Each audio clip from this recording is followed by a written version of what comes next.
Hello everyone. Today, we bring you a new member of this channel. Someone who will be delivering the best and most unbelievable stories.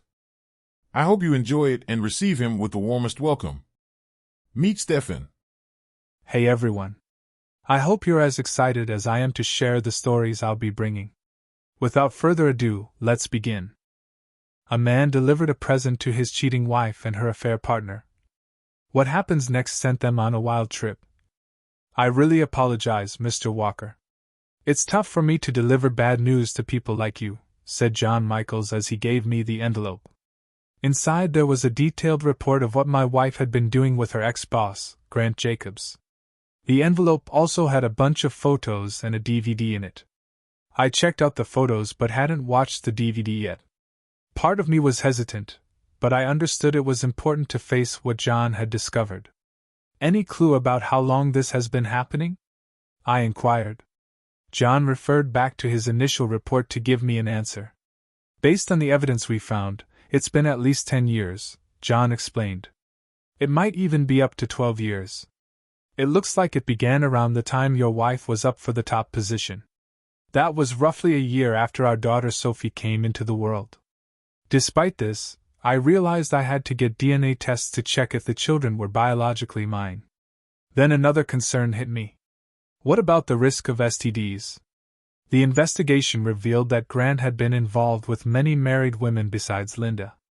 Considering Linda and I had been together after she stopped working, I wondered what diseases she could have passed on to me over the years.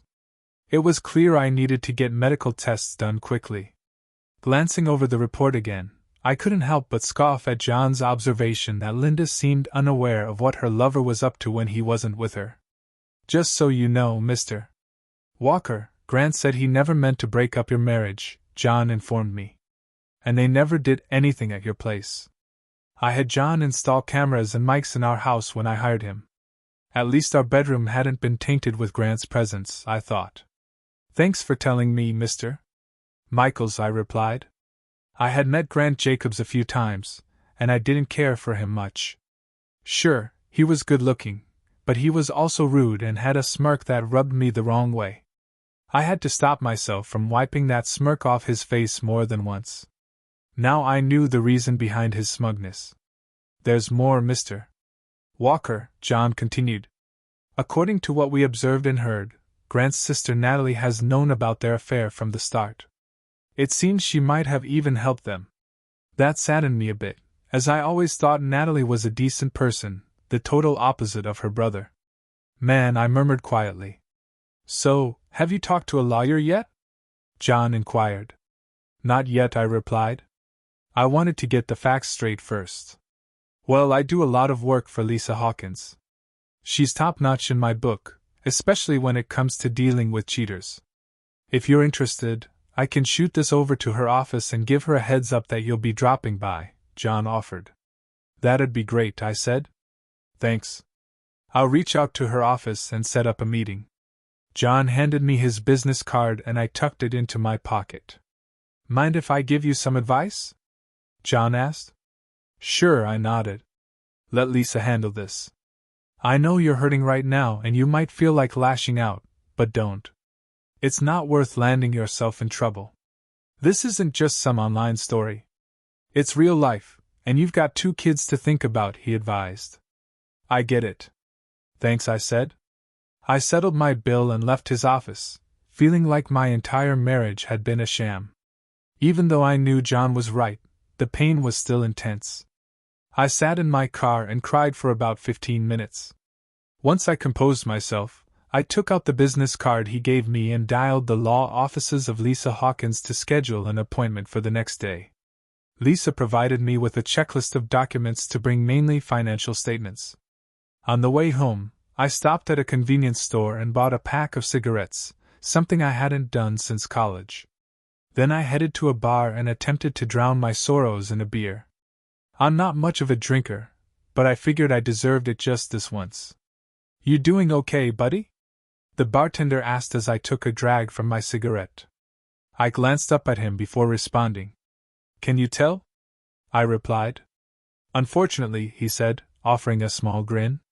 Let me guess. Just found out your wife's been unfaithful. Spot on. I nodded for a good 12 years. Can you believe it? Believe it or not, I can, he replied. Seen and heard it all since I started working here. No doubt. I agreed. He chuckled softly. Mind if I share something my grandpa used to say? He asked. Go ahead, I encouraged. He'd say. I felt bad because I had no shoes. Then I met a guy with no feet. I know you're hurting now. Been there myself, but it does get better. And trust me. There's folks out there who've had it way worse than you, he shared. Your grandpa sounds like a wise man, I remarked. He sure was, the bartender affirmed. Finish your beer, then head on home, son. Handle your business. Do what needs doing. You won't find any answers at the bottom of that glass. Believe me on that. I grinned and nodded in agreement. Deep down, I knew the seasoned bartender was speaking the truth. As I sipped my beer, I pondered. Never would have thought Linda would cheat on me. Over the years there were small signs, nothing conclusive alone. But when I pieced it all together, it made sense to me. Take for instance, after our second kid Sophie was born, I got a vasectomy. Linda went back on birth control, which struck me as odd. I asked her about it. Why use birth control when I'd already taken care of things? She gave me a story about being extra cautious and how the pills regulated her period. Not being an expert, I bought it. Then, when she landed that job and started traveling with Grant, I noticed her attire wasn't exactly businesslike. She hinted that entertaining might be a big part of her new role. When I asked her about it, it became clear to me that she was entertaining Grant. It seemed like a significant aspect of her new job, pun intended. I would often call her in the evenings when she was away. I found it odd that she was always in her room when I called, but there were moments when I thought I heard Man's voice nearby. Sometimes I heard Linda's voice break as she spoke. At the time, I couldn't explain it, but if Grant was touching her or having closeness with her while she talked to me on the phone, that would make sense. There were occasions when I noticed the faint scent of Grant's aftershave on Linda's clothes when she returned home. I recognized it because I smelled it on him every time we met, and it made me almost sick. I could only imagine that happening if she was in close contact with him. Then there were the Friday afternoon she supposedly worked after retiring. My special skills are still needed, so they've kept me on for one afternoon a week, though I might have to travel sometimes. She explained when I inquired. It's just business, she added. Now I realize her special skills involved more intimate activities, and it was far from just business. To make matters worse, her one afternoon a week turned into 2 or even 3, and she often didn't get home until 9 o'clock or 10 p.m. Her occasional trips increased from once a month to 2 or 3 times, often spanning the entire weekend. So much for retirement. All of this unfolded in just the past 4 months. Linda's behavior towards me hadn't changed at all. She was still just as kind and affectionate as she was when we first got married. She seemed to enjoy spending time with the kids and me at home, which was a welcome relief because I had taken on most of the childcare duties due to her hectic schedule. I'd been grappling with this issue for a while now, so I decided to hire John's investigative firm to look into what Linda's been up to. And now my worst suspicions have been confirmed. The only thing left to figure out is how to divide everything. If it had been a one-time mistake made under the influence, I might have been able to forgive and move on. Sure, I would have been angry, but it wouldn't have been a deal-breaker. But this was a deliberate, ongoing betrayal that lasted over a decade. And now it was time for someone to be held accountable. I stubbed out my cigarette, finished my beer and left, giving the bartender a nod and a generous tip for his time. When I got home, I noticed Linda's car in the garage. Frankly, I was surprised to see her there. I closed the garage door and went inside, taking off my jacket and heading for my home office. Linda caught me on the way and immediately noticed the smell of cigarettes and beer. "You've been smoking," she said, her brows furrowed. "And I smell beer. Is everything okay, John?" "No, to be honest, it's not. Today has been one of the worst days of my life," I replied. "What happened? Did something terrible happen?" she asked, seeming genuinely concerned, though I couldn't help but wonder if it was genuine. Something, I replied. I'm going to spend the evening in my office. I don't think I'll be good company tonight.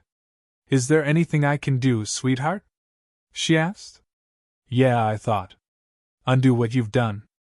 Afraid there's nothing you can do, I said.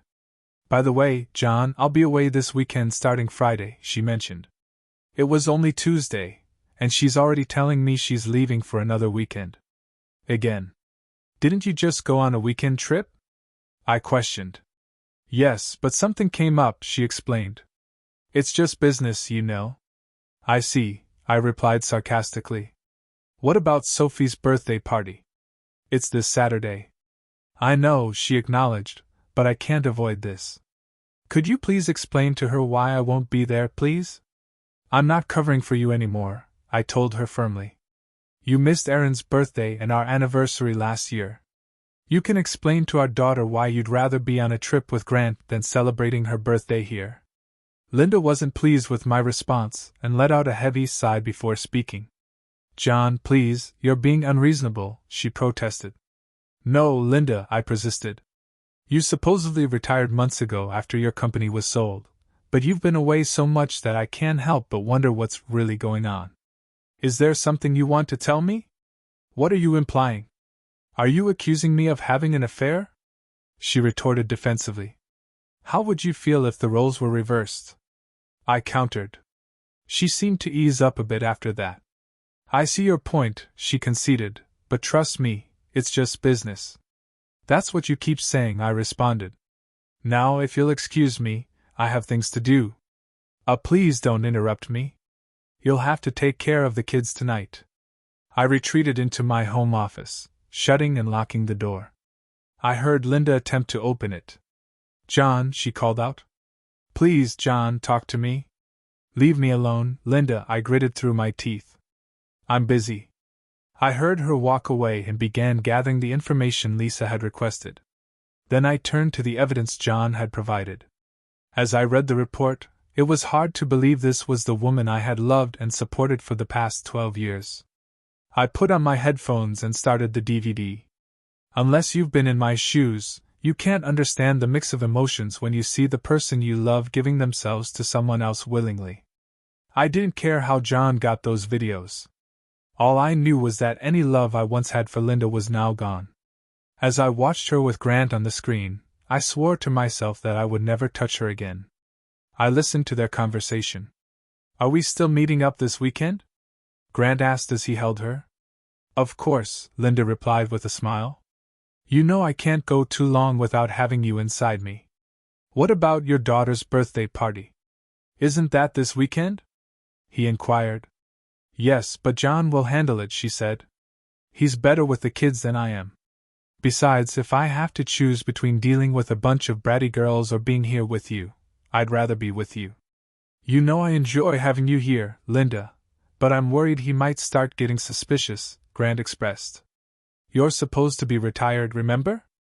I've told you, Grant, retired or not, I'm not giving up our thing, she replied, caressing him. I love my family and John, but what we've shared these last 12 years means everything to me. I'm glad to hear that, Grant responded.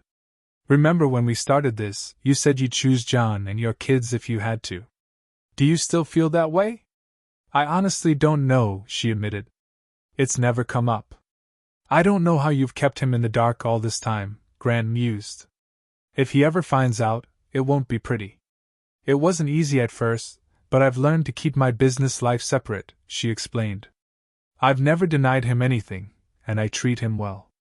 If he finds out, I'll just threaten him in the divorce. It might not be that simple, Grant warned. But if things go south, you can stay here if you want. I like having you around.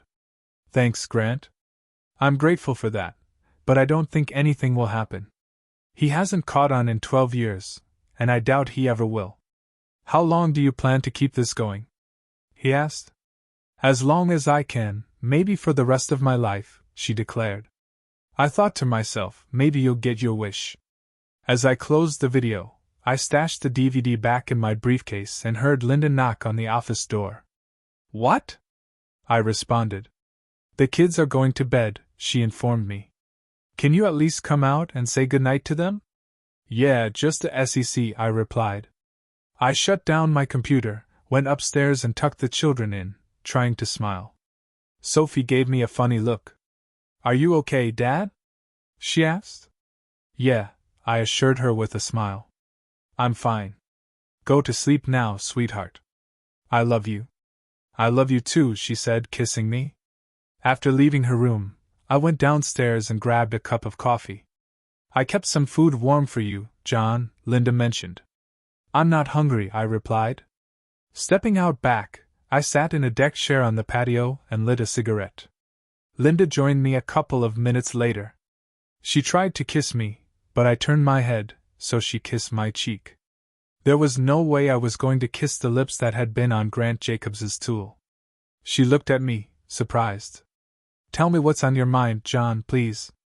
You seem really troubled, she said, her expression filled with concern. This isn't like you at all. And you know I don't like seeing you smoke. You quit back in college. Yeah.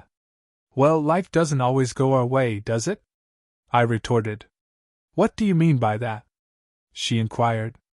I just shook my head, remaining silent. John, please open up to me. I love you. You can tell me anything, she implored. I glanced at her through the smoke and shook my head. It's too late for that now, I confessed. Too late for what? I don't understand, she pressed. You're savvy in business, I stated. You can figure it out. Now please give me some space. I need to sort things out, but maybe I can help if you let me in, she pleaded. Linda, please, I need you to respect my space, I said, my frustration evident. I softened my tone a bit, realizing I might be giving too much away. Sorry for snapping. Work's been rough and it's really weighing on me. Maybe in a couple of days. It felt wrong, lying to her, but I reasoned. Why not? It's fair to lie to a liar, right? All right, she replied quietly, tears streaming down her face. Then she hurried inside, sobbing. I smoked 2 more cigarettes before heading indoors. I took a shower to wash away the smoke smell, put on some pajamas I rarely wore, and got into bed. Linda lay on her side, reaching out to me under the covers. I pushed her hand away, refusing her advances for the first time in our marriage. John, she started. I turned away, declining to give her a goodnight kiss. Good night, Linda, I muttered. She turned away, crying. At that moment, I didn't care. As far as I was concerned, she could go straight to hell. The next morning I got up, took a shower, got dressed and packed my things for work. I spent some time with the kids before they headed off to school, then left the house without acknowledging Linda. She gave me a strange look as I headed out the door. Don't I get a goodbye kiss anymore? She asked as I opened the door. Sorry, I replied, blowing her a kiss. I love you. I love you too, she said. Yeah, same here, I muttered as I walked out. At the office, I tried to focus on work, but it was tough. I briefed my boss on the situation and he sympathized, having gone through a divorce himself. Do what you need to do, he said. If you need time off, just let me know. I thanked him and got back to work, leaving early for my meeting with Lisa. Good afternoon, Mr. Walker, she greeted me as I entered her office. Lisa Hawkins seemed to be around my age with long blonde hair. I noticed the rings on her finger and assumed she was married. Please call me John, I said, shaking her hand. And you can call me Lisa, she replied. I've reviewed the report Mr. Michaels sent over. I'm sorry you're going through this. It's a common issue I deal with, but it's always distressing. How are you holding up? I'm not doing too well, honestly, I admitted. I understand, she sympathized. Have you talked to her about it yet? Not yet, but I wasn't very nice to her last night, I confessed. I recommend trying to keep things civil for now. I know it's tough, given what you know, but it's best not to let on that you're aware. Let her carry on as usual. She'll realize when she's served with the divorce papers. Can you handle that? You're right. It'll be tough, really tough, I acknowledged. But I'll do my best. Good, Lisa nodded. Now what are your goals for this divorce? I want to get as much as I can, I asserted. Especially custody of the kids, if they're actually mine. You do know that mothers usually get custody, right? She pointed out. I've been their main caregiver for the past decade, I countered. And she admitted on the video that I'm a better parent than her. Her choice to be with her lover instead of her daughter on her birthday should count for something. It does, and we can use that, Lisa agreed. She reviewed the financial documents I provided, jotting down notes. It seems your wife got a hefty sum from the company's sale. The monthly dividends she's receiving match your salary. This works in our favor. So does that mean no spousal support? I inquired. Or very little, Lisa confirmed. She's still young and capable of working. Plus, if we secure custody for you, we might be able to get child support from her. What about the house? I asked. If we manage to secure custody for you, you can continue living in the house and we can request that she covers half of the mortgage. But there's a chance the court might grant her custody. In that case, you'd have to cover half of the mortgage along with child support, she explained. The only other option would be to sell the house and split the proceeds between the two of you. What about our retirement and bank accounts? I inquired. We can simplify things by leaving retirement accounts out of the equation. You both keep your 401 Burmese chats. Everything else will be divided equally, which is typically what a judge would order, she clarified. What about Grant Jacobs? Can I take legal action against him for alienation of affection? I questioned. Not in this state, she replied. But we will include him in the divorce proceedings. There might be grounds for suing him for intentional infliction of emotional distress. But it's unlikely to go far, especially in this state. And what about his sister Natalie? She was aware of the situation the entire time, possibly even facilitated it, I added. It's a similar situation with her. We can file if you wish, Lisa responded. Yes, please proceed. When can you file all of this? I inquired. I believe we can have it done by Friday, she assured. I'd like her to be served late Saturday afternoon. She'll be away for the weekend with Grant, I explained. I understand. A bit of shock and all. We can arrange that, she acknowledged. But there will be an additional cost for the process server to work on Saturday. That's fine. Let's proceed with it, I agreed. Okay, John, she concluded. We concluded the meeting with a handshake. After issuing me the customary warning not to do anything rash, she accepted my retainer check. I left her office feeling more confident about the situation. When I got home, I noticed Linda's car in the garage, which surprised me since it was Wednesday. I assumed she'd be at work, feeling the warmth of the hood it seemed she had driven recently. Inside, the smell of pot roast greeted me. Hey sweetheart, Linda greeted from the kitchen. Back early? Everything okay? Yeah, I replied. Hope you're feeling better than yesterday, she said. A bit. I'm getting things sorted, I assured. Good. Hungry for dinner? She asked. I made pot roast your favorite. I'll have a bit, I accepted. Smells great. Did you go to the office? Yeah, a couple of hours, she replied. Prepping for the weekend. Did you talk to Sophie? I inquired. Yeah, she's not thrilled, but she'll cope, Linda said. Where are the kids? I wondered. In their rooms, doing homework, she informed. So still planning that trip with Grant? I pressed. Yes, business, she stated firmly. Just business. When do you plan to retire for real? I questioned. I'm retired now, just need for a while, she clarified. Not sure how long. Seems like you're almost full-time already, I remarked. Guess you got to do what you got to do. What's that mean? She probed. With all the time you're giving them, you might as well be on payroll, I pointed out. Why? I'm making more now, she defended. I put my briefcase away and changed, complimenting her cooking. I remembered her skills I'd miss when we split. After spending time with the kids, I locked myself in my office. Linda tried to enter, then knocked when she realized it was locked. I cracked the door open to see her face. John, she asked? Are you bunking in here tonight? I think so, I replied. Still got a bunch to go through and I'm feeling a bit under the weather. Don't want to risk getting you sick right before your trip, so I'll crash on the futon in here. Oh, all right, she said. Take care, John, please. I love you. Yeah, same here, I responded, shutting the door. As she walked away, I got on my computer and started to search.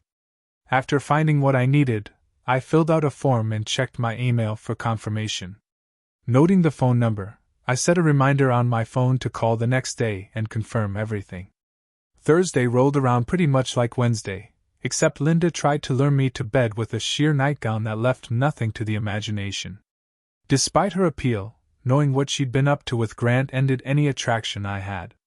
Sorry, Linda, got a bad migraine, I murmured. Going to take something and crash here in the office. A tear rolled down her cheek as she walked off, but I couldn't care less. The next day, at noon, she called to say she was off. Hope you're feeling better, John, she said. Maybe we'll reconnect when I'm back Monday. Parents will pick up the kids today and drop them off tomorrow for Sophie's party. Thanks for the heads up, I replied. I love you, John, she said. I hope you believe that. Yeah, I said. Have a safe trip. See you later. Goodbye, Linda. After hanging up, I called Lisa. Paperwork's getting filed now, John, she informed. They'll be served tomorrow at 5:30 at Grant's, just like you wanted. Natalie will get hers on Monday. Thanks, Lisa, I said, ending the call. I told my assistant I was done for the day, locked up and headed home. Lots to do before the movers arrived that afternoon. I had a stack of boxes ready in the garage for the day's work. At 5 p.m., the movers showed up with their truck just as I finished packing everything. While they loaded up, I worked on altering Linda's wedding dress. After I was done, I put the ashes in a paper bag, sealed it with a note, my wedding ring, and our torn marriage certificate inside an envelope, and handed it to one of the movers. I asked them to deliver it to Linda at Grant's house the next day at 5:30 p.m., along with two $50 bills as tips. I'll make sure this gets to her, the young man assured me. Thanks, I replied. Later, I heated up some leftover pot roast and ate in the living room while watching TV. I slept well in the master bed that night. The next day at noon, Linda's parents arrived with the kids. I'd been up early, preparing for Sophie's birthday party in the backyard, set to start around 3 p.m. Linda had ordered a cake, which I picked up earlier and stored in the fridge. You've been busy, Linda's mom remarked when she walked in. I didn't have much choice, I replied. Hopefully everything goes smoothly. The kids will enjoy it, she reassured. Sophie mentioned Linda wouldn't be here. Yes, she did, Linda's mom confirmed. I can't believe she'd miss her own daughter's birthday. She paused, looking at me intently. Is everything all right between you two? No, it's not, I admitted. I hate to break it to you, but you'll find out soon enough. I'm divorcing Linda. What? Her dad exclaimed. Why? I found out she's been having an affair with her boss for the last 12 years, I disclosed. In fact, that's where she is right now. Oh my God, her mom gasped. Are you sure about this? I've had my suspicions for a while, especially after Linda's so-called retirement, I explained. About a month ago, I hired an investigator to dig deeper. I've got a detailed report, photos, and even video evidence if you're curious. No need for that. She declined. And you're certain you can't forgive her? Absolutely, I affirmed. Not after all this time. I'd like to see that report, George chimed in. I can't believe she'd do something so foolish. Well, you handle that. I'll finish up for Sophie's party, Rhonda offered. After thanking Rhonda, I gestured for George to join me in my home office, passing him the written report. He was visibly shocked by the content, shaking his head in disbelief. That foolish woman, he muttered, handing the report back. I'm sorry, John, she's my daughter, but this is hard to swallow. Now you understand my position, I sympathized. What's the plan with this Grant guy? He inquired. I've taken legal action against him and his sister for causing emotional distress, I informed him. He scoffed. That's it, he retorted. After 12 years of stealing your wife, he gets off easy. You know how far that lawsuit will go. I get it, George, I acknowledged. But I have to think about my kids. Ending up in jail won't help anyone. I suppose you're right, he conceded. But based on this report, it seems Grant has a thing for married women. I bet Linda isn't his first target. Probably not, I agreed. Let me handle this jerk, George suggested. He ain't worth you going to jail for. He ain't worth it, I agreed. Here's an idea, John, George proposed. Let me handle that jerk. I won't let you risk going to jail over him, I assured him. No need to fret, son, George reassured me. Nobody's getting locked up. George was a burly man used to physical work. I'd met some of his Keo workers, equally imposing figures who watched out for each other. What's your plan? I inquired. The less you know, the better, George replied with a wink and grin. All right, if you say so, I agreed. He grinned and gave my shoulder a hearty slap. Come on, John. Let's go enjoy some time with the kids, he suggested. We headed outside to find Rhonda had everything set up for Sophie's party. When Sophie came down, her eyes lit up at the sight. Thanks, Daddy, she beamed, hugging me. This is awesome. I wish Mom could see it. Me too, I admitted. But we'll take plenty of pictures for her, okay? Okay, she agreed. I fired up the grill, cooking burgers and hot dogs for everyone. 3:30 p.m., the doorbell rang, signaling the beginning of the festivities. Over the next half hour, Sophie's friends arrived with their parents, all eager to join the fun. Among the last to arrive were Natalie and her husband, Ralph, with their daughter, Denise. After welcoming them inside, I directed Denise to the backyard, where the party was in full swing, offering Natalie and Ralph drinks. I made conversation. I'm surprised to see you here, Natalie. Wasn't there a big business trip planned? I asked. That's Linda and Grant's gig, she clarified. I'm just providing support at the office. I see, I replied. Is everything okay between you and Linda? Natalie inquired. Why do you ask? I countered. You're not wearing your wedding ring, she observed. I glanced at my finger, realizing the absence of my ring. We returned it to her. I disclosed. Maybe. Grant will have better luck keeping her loyal than I did. What's that supposed to mean? Natalie pressed. Come on, Natalie, I objected. Don't sugarcoat it. I know your brother's been seeing Linda for over a decade. You both did a great job of fooling me all this time. John, please. Linda still cares about you, Natalie insisted. Yeah, so much that she kept lying to me for 12 years. I feel so cherished right now, I retorted sarcastically. What's your plan? Natalie inquired. What do you think? I'm kicking her to the curb. She and Grant will be served soon, I replied, glancing at my watch. Served? Natalie questioned. Yes. Linda's getting divorce papers and I'm taking Grant to court. You'll be served on Monday, I informed her. Me? Why are you suing me? I haven't done anything, Natalie protested. Exactly, I shot back.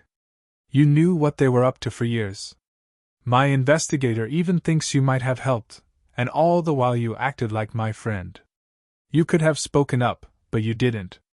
How many times have you sat in my home? Eaten my food, knowing what Linda was doing with your brother? Did you enjoy making me a fool? Now my family's torn apart, and you're partly responsible. Because of you three, I'll never trust another woman again, and my kids lost their mother. I hope you're satisfied. I'm not happy about this, John, Natalie insisted. I'm sorry. Sorry is not enough, Natalie, I countered. You all conspired to wreck my family for 12 years. You didn't care how it hurt me or my kids, and now you've succeeded. That's not how it went down, Natalie defended. Really? Was it just business between you, I challenged? At first, yes, she admitted. It was Grant's idea. Linda went along because she wanted the job, but she wasn't happy. Things changed over time. So even after she sold her company and said she retired, I queried that was all her decision, Natalie clarified. I thought it would stop, but Linda kept it going. Then she made a bad choice, I remarked, but you still played a part. I'm really sorry about that, John, Natalie apologized. None of us meant to hurt you. But you did, I stated, in the worst way possible. It's best if you gather your family and leave my house, Natalie. She nodded in understanding. I get it, John, she responded softly before heading out. Oh, and Natalie, I called after her. She turned back to me.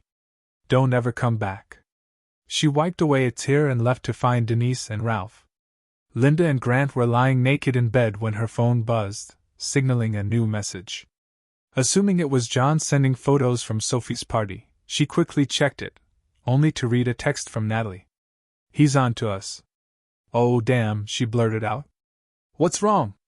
Grant asked. It's Natalie. John knows everything, Linda explained. I should clean up and head home. Is that a good idea? Grant questioned. Yes, Linda affirmed, throwing on a bathrobe and getting out of bed. Just then, the doorbell rang. Who could that be? Grant wondered aloud. Peering out the window to see a sedan and a moving truck in the driveway, he hastily put on some clothes and a robe, with Linda following behind. Upon opening the door, they were met by a man in a light jacket. What's up? Grant inquired. Are you Grant Jacobs? The man asked. Yeah, Grant replied. And is Linda Walker here too? That's me, Linda confirmed, stepping forward. I'll need to see some ID, the man requested. Why? Grant questioned, reaching for his wallet. The man silently checked Grant's license before handing him an envelope. You've been served, the man informed him. Then, turning to Linda, he requested her identification. Sure, Linda complied, retrieving her wallet. After inspecting her license, the man handed her another envelope. You've been served, he stated, and there's a restraining order included. You both must stay at least 500 feet away from Mr. John Walker, his home, his workplace, and his children's school. Violating this order could lead to your arrest. Have a good day. With that, he departed, leaving Linda and Grant stunned as they exchanged looks. Excuse me, is Linda Walker here? Asked another man in jeans and a t-shirt. Yeah, that's me, Linda replied. The man handed her a paper bag with an envelope attached, leaving her puzzled. I was told to deliver this to you, ma'am. I've got some other boxes too, the man explained. Where should I put them? Grant and Linda exchanged a look before Grant spoke up. Just leave them in the front room for now, he instructed. Thanks, sir, the man said, heading back to the truck. As they watched, the men brought in several boxes and stacked them in the front room as directed. Meanwhile, Linda opened the envelope.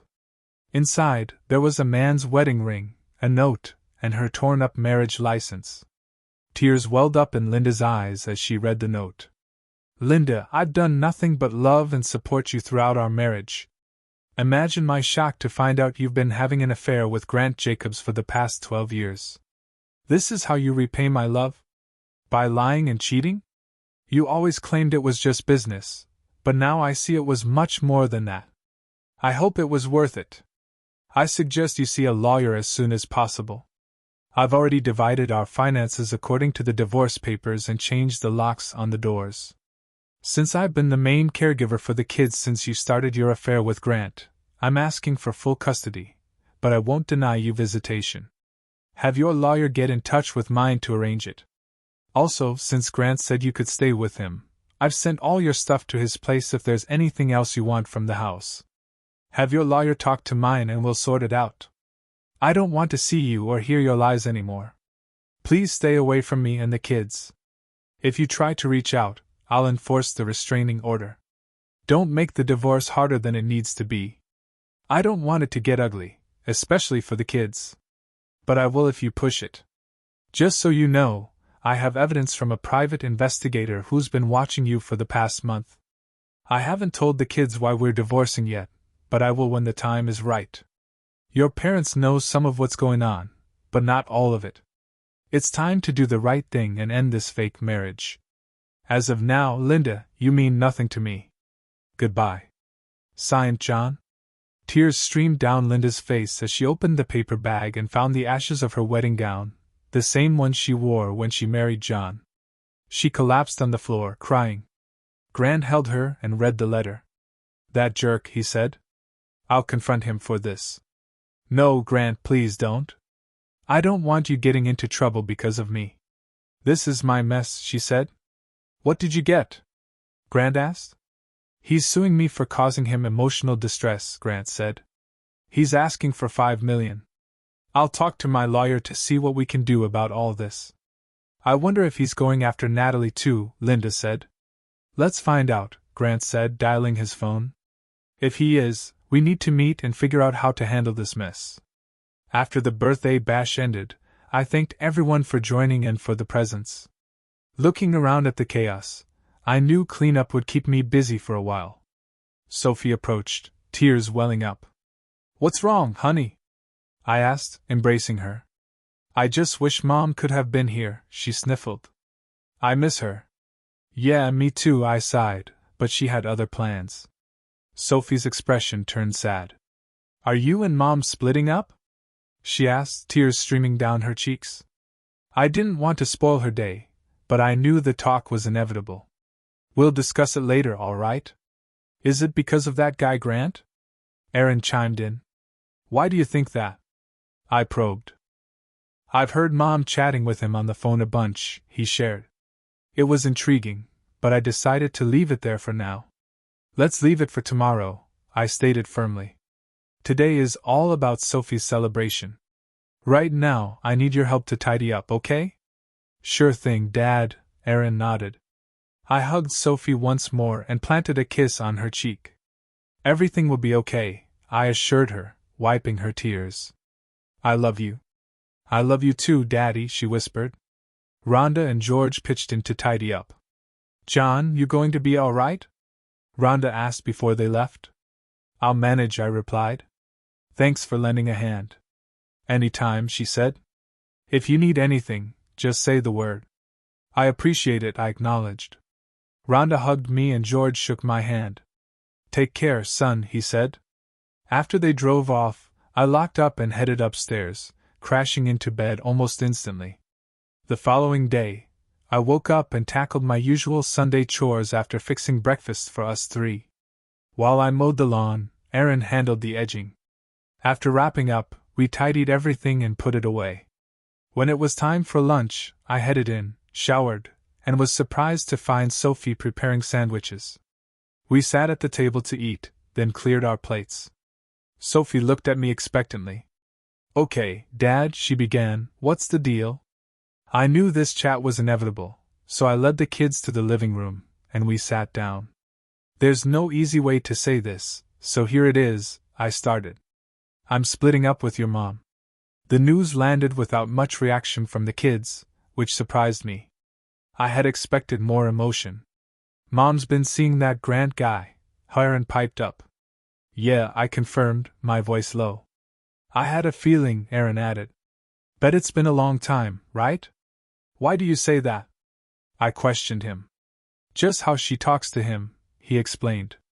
I've overheard her on the phone. She talks to him like she talks to you, Dad. It made sense. I hadn't picked up on it earlier, probably because I always trusted her and respected her privacy. Listening in on her calls with Grant or anyone else never crossed my mind. So how long has this been going on, Dad? Sophie inquired. About 12 years, sweetheart, I replied. Sophie gasped. That's almost since I was born, she realized. Pretty much, I affirmed. Damn, Sophie muttered. Sorry, Dad, she added quickly, sensing her language might not be appropriate.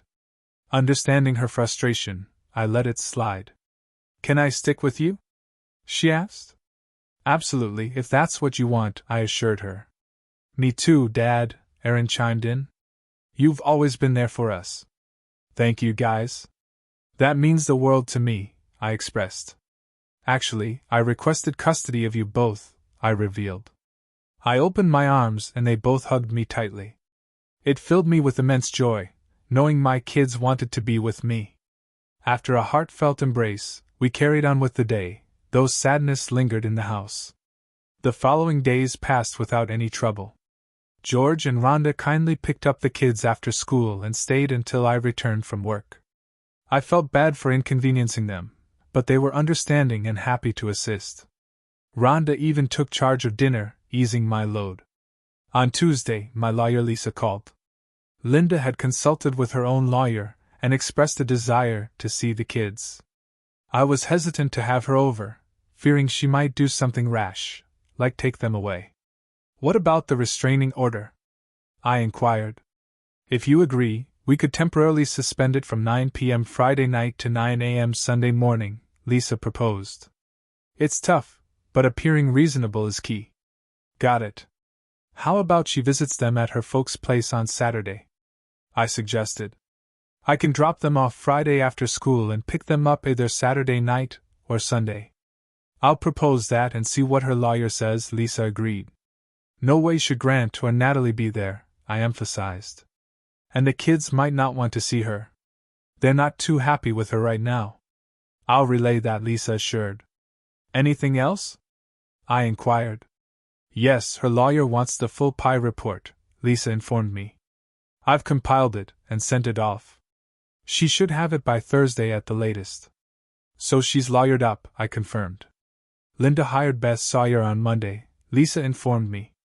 "I'm surprised Beth took the case, given her strong feelings against cheaters. My guess is she did it because she works at the same firm as Grant's lawyer. Anyway, I'll chat with Beth and see how it goes. I'll keep you posted." The following day, Lisa got back to me. Linda and her lawyer agreed to my terms with the condition that I suspend the restraining order for 36 hours from midnight Saturday to noon Sunday. It would only apply to Linda, not Grant or Natalie. They also settled on Linda visiting the kids at her parents' house and not taking them anywhere. If the kids were okay with it, Linda would stay there overnight. I agreed to avoid looking unreasonable to the court. Initially, the kids weren't thrilled, but I convinced them to give it a shot. George and Rhonda agreed to pick them up from school on Friday and return them Sunday afternoon. Though I had my doubts, I trusted them. George even suggested we hit a bar for some sports and beers Saturday night. On Friday morning, I made sure the kids had everything they needed for the weekend. After hugs and kisses, I dropped them off at school, reminding them to call if Grant, Natalie, or their mom showed up. Once I knew they were safe inside, I headed to work. The next evening, George swung by around 5:30, and we headed to the Flat Stick Pub, a popular sports bar downtown. Over burgers and beers, we caught up while watching the screens. Between bites, George filled me in. "Linda showed up around 9 o'clock this morning," he said. "It was tense at first, but things calmed down. The kids aren't thrilled with her, and they made that clear. Surprisingly, she came clean." "That's unexpected," I admitted. "She claims she still loves you." "I think she's aiming for reconciliation," George said. "Are you considering it?" "Not after all the lies and deceit for 12 years, I replied. "I get that. By the way, did you really burn her wedding dress?" "That thing cost me over $2,000 when you two got married," George asked. "Felt like the right move at the time." I chuckled. "Her lawyer apparently gave her an earful after going through the PI report," George mentioned. "She might be starting to understand your side of things." "Too little, too late," I replied. George nodded and took a sip of his beer. Suddenly, there was a disturbance behind me. I turned just in time to feel a blow to my head, and stars filled my vision. As I hit the floor, I saw a foot swinging towards me. Dazed but instinctive, I dodged it. Grant's furious voice rang out. "I'm going to end you, you jerk." Struggling to my senses, I remembered my dad's old self-defense lessons. Summoning all my strength, I hit him hard in the groin.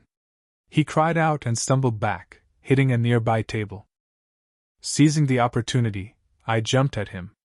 It was pure rage, fueled by the destruction of my marriage and family. There was no finesse or fancy moves, just raw fury. Unbeknownst to me, Grant was already out cold as I continued to rain blows on him. It took George and another guy to pull me off him, but not before I yelled something incoherent. When I came to, I was in a hospital bed with a doctor examining me. My right hand was bandaged and my left arm was in a cast. and 4 dripped into my vein and my head throbbed painfully. I think he'll be okay, the doctor reassured someone. He'll have a bad headache for a while, but there's no sign of a concussion. We'll give him some pain relief and let him rest before sending him home. Thanks, Doc, George chimed in. Confused, I glanced at him. He grinned back. Hear that? You're going to make it. I know you're in pain, but you should see the other guy. Word is, he's going to lose a testicle, got some teeth knocked out, and almost lost an eyeball. Seems you busted a knuckle on his jaw. That was Grant, right? Yeah, I rasped. How long have I been here? Since last night. It's now 8:30 Sunday morning, George replied. Oh, and there are a couple of big cops outside who want to have a chat with you. Ready for that? Might as well get it done, I muttered. George motioned to the officers, and they entered the room. Mr. Walker, I'm Sergeant Smith, and this is Officer Jones. We responded to the incident at the Flatstick pub last night. How are you feeling this morning, sir? Smith inquired. Like I got smacked upside the head, I admitted. Smith nodded and checked his notes. What can you tell us about last night? He prompted. Not a whole lot. I was just having a burger and beer with my father-in-law here, and suddenly I'm getting hit, I recounted. The guy threatened me, so I had to defend myself. Smith glanced over his notes. That's pretty much what the witnesses said, and the surveillance video backs it up. Do you know the man who attacked you? Smith asked. Yeah, his name's Grant Jacobs. I've got a lawsuit against him, and he's part of my divorce proceedings, I explained. Divorce? The sergeant queried. Yeah, I confirmed. Got it, he noted in his pad. So you want to press charges? Yes, definitely. And there's also a restraining order against him, I asserted. All right, we'll look into that. Just so you know, it's probably best if you stay in town for a bit in case we need to talk to you again, Smith advised. No worries, Sergeant, I assured him, raising my hands. He nodded with a smile before they exited the room. Once they were gone, Rhonda, Linda, and the kids entered. Why is she here? I asked, glaring at Linda. My restraining order doesn't kick back in until noon, Linda explained. I thought you'd be with your boyfriend, I remarked. She glanced down, feeling embarrassed. I wanted to see you first, she admitted. Besides, Natalie's with him, and he's still recovering. I nodded and the kids clustered around me. Sophie's eyes welled up. Will you be okay, Daddy? She asked. I'll manage, sweetheart, I assured her. I heard you really gave Grant a beating last night, Aaron chimed in with a grin. That's the talk, all right, I acknowledged, glancing at George. But it's nothing to boast about. You catch my drift? Got it, Dad, Aaron affirmed. Are you all right, John? Linda inquired. He'll be fine, Sophie reassured her mother. We'll take good care of him, won't we, Aaron? Yeah, we got this, my son affirmed. Linda glanced at our teenage kids before speaking. If it's okay with you guys, I'd like to chat with your dad alone for a bit, she requested. They glanced at her briefly before nodding. Sure thing, Sophie agreed. But we'll be right outside. Come on, Aaron, she urged, reaching for her brother. They exited the room, trailed by George and Rhonda. John, Linda began once we were alone. I can't express how sorry I am about everything. Well, like I told Natalie last Saturday, sorry doesn't even begin to cover it, I replied. You lied to me and cheated on me for what, 12 years? And you think sorry is supposed to make it all right? Was I that terrible of a husband? All I did was love and support you. I don't get it. You are the best husband and father, she said sorrowfully. But even that wasn't enough for you, was it? I countered. It's not like that, she protested. Really? That's how it looks from where I'm standing, I countered. You don't understand, she insisted. Then help me understand, I pressed. At first it was just a way to secure my job, she explained. Grant made having closeness with me a condition for getting the position. It's illegal. Why didn't you come to me first? We could have taken action. Oh, I see. You wanted that job so badly that you thought sleeping with Grant was a small price to pay, even if it tore our family apart, I remarked. I made a pact with the devil, basically, she admitted. So now you're pointing fingers at the devil? I scoffed. Give me a break. The reality is you craved that job so much you were willing to sleep with him for it, even if it meant losing everything. Remember your old mantra? It's just business. Tell me, Linda, where does tearing our family apart fit into your bottom line? What I'm curious about is why you kept it going after you supposedly retired. That was my fault, she admitted. I guess I reached a point where I thought I could have it both ways. You have feelings for him, don't you? That's why you kept at it. How long did you plan to keep it up? Forever. Did you really believe I'd never find out, or did you expect me to just accept it once I did? And remember, I know more than you think, I reminded her. Yeah, I started to care for him, she confessed. It was tough not to after all those years. I thought you loved me enough to let me have this. I tried my best not to let it affect you. Are you serious? I exclaimed. Every moment you spent with him took away from us. Surely you recall the concept of opportunity cost, the loss of potential gain from other options when one is chosen. You chose him over your family. Consequently, you lost your family? But I still love you, she insisted. I've never stopped loving you. But you lost respect for me, I countered. She looked stunned. No, never, she protested. Yes, you did, I insisted. That's why you told him you'd be with him for life and threatened to harm me in a divorce. Her eyes widened. You heard that? She gasped. Yes, and more, I affirmed. For instance, you told Grant you'd rather spend time with him than with your own daughter on her birthday. What kind of mother does that? What kind of message does that send to a vulnerable teenager? Did you even think about her or about Aaron when you missed his birthday last year? She flinched at that. I suppose I just fail as a wife and a mother, she murmured softly. That's your interpretation, not mine. But if it applies, I shrugged. Oh, and I'm sure your partner in crime will be relieved to know I can't chase him down for child support. I had DNA tests done and the kids are mine. She stared at me stunned. Wow, you actually thought I'd do that to you, she exclaimed. Well, you lied to me for 12 years, I stated. You schemed and tricked me all that time, hiding your affair. What else would I think? Oh, and you might want to know I have picked up anything from the two of you. You might not realize it, but Grant likes to play the field. You're not his only conquest. I suspected, but I wasn't sure. What's next? She inquired. Sign the papers, Linda. End this fake marriage, then get help and sort yourself out for the kids' sake, I urged. You'll likely have plenty of time.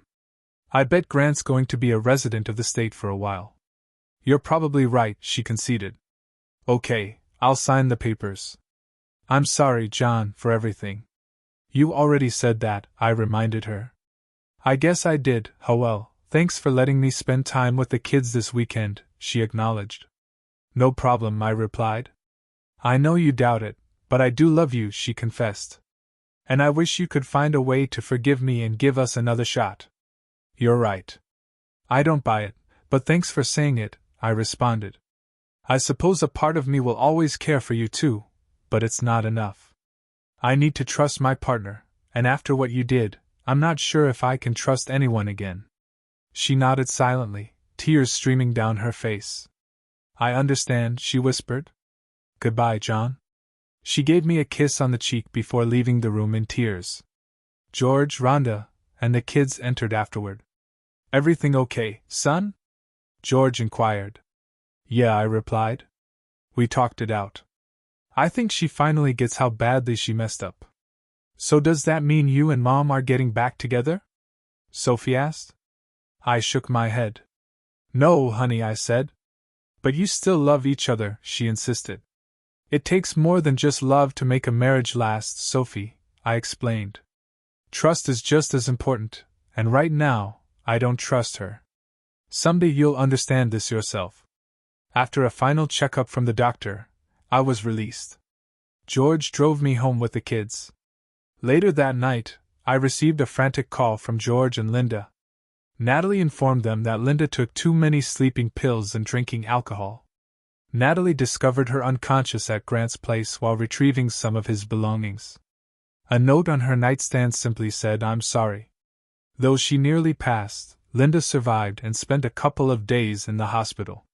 Following evaluation by mental health professionals, she was placed under George and Rhonda's care, eventually moving back in with them. She signed the divorce papers without contesting anything. Lisa informed me that I would be officially divorced in 90 days. Free. Yeah, right. Grant and Natalie's attorney swiftly settled with us for half of what I initially demanded. This left me with about $3.5 million after attorney fees. I allocated $1 million each for the kids' college funds and saved the rest. I began planning a Mediterranean cruise for them during their next summer vacation. Grant was convicted of aggravated assault, battery, and attempted ending, based on video evidence. He received a 10-year sentence in state prison, but could be eligible for parole in around 8.5 years. Whenever I visited George and Rhonda's place with the kids, I'd see Linda. Sometimes we'd chat for a bit, but I couldn't shake off what she'd done. She was seeing a counselor to figure out her actions, still holding on to hope that I'd take her back. I was glad she was seeking help, but it felt like too little too late. Over time, she slowly reconnected with the kids, which was a relief. George mentioned she spent most of her time writing for business blogs and wasn't interested in dating. She was disappointed to hear about the Mediterranean cruise I planned with the kids, but she handled it gracefully, wishing us the best. The kids often sent her messages with photos from our travels. During the cruise, I met Nikki, a charming woman from British Columbia, also on a post-divorce trip. She was a bit younger than Linda, with blonde hair and a cheerful demeanor. I enjoyed her habit of ending sentences with "as she had 2 kids, a bit younger than mine, spending summer with their grandparents in Idaho." We spent a lot of time together, sharing our stories and even sharing a bed a few times. Sophie teased me about having a girlfriend. We exchanged contact info when the cruise ended, promising to keep in touch through email and Skype. Though I'm not sure where it will lead, we chat online at least twice a week. Life at home adjusted without Linda. My boss was flexible, allowing me to manage taking the kids to school and picking them up. I knew Aaron would soon be old enough to drive and take over that responsibility. After our return from the cruise, George delivered some troubling news. "They're putting Linda at a mental hospital," he said. "Why?" I asked. "Sophie sent her a photo of us dining with that Canadian lady from your cruise," he explained. "Linda didn't take it well. She ended herself. We found her in the tub." "I can't believe it," I said. "I'm really sorry to hear that." It was genuine sympathy, but there was a small part of me that felt a sense of justice. Now Linda had a taste of the pain I went through when I found out about her and Grant. Yeah, it's tough. Thankfully, she messed it up and survived, but the docs say she needs constant care, George explained. Rhonda and I can't keep up with it 24/7, so they decided she needs to be in a care facility. "How long do they think she'll be there?" I inquired. "It's uncertain, son. Could be a few years, or it might be permanent," George replied. "We're just taking it one day at a time. If you need anything, just let me know," I offered. "Thanks, son, I appreciate that," George said. Nikki and I kept up our long-distance relationship, and I found myself growing closer to her with every conversation. I started imagining a future with her. She felt sorry about Linda, especially for the impact it had on George, Rhonda, and the kids. Sharing my feelings during our last chat, Nikki brought up the idea of visiting us with her kids or having us come up to her place. A 2-story log house on 50 acres of forest north of Kamloops, built in the late 1800s. I'd never been that far north, so it sounded intriguing whether anything comes of it. Well, that's a story for another day. Well, folks, that will be all for today. I hope you enjoy this new series of videos. Don't forget to like, comment, and subscribe. Stay safe, everyone.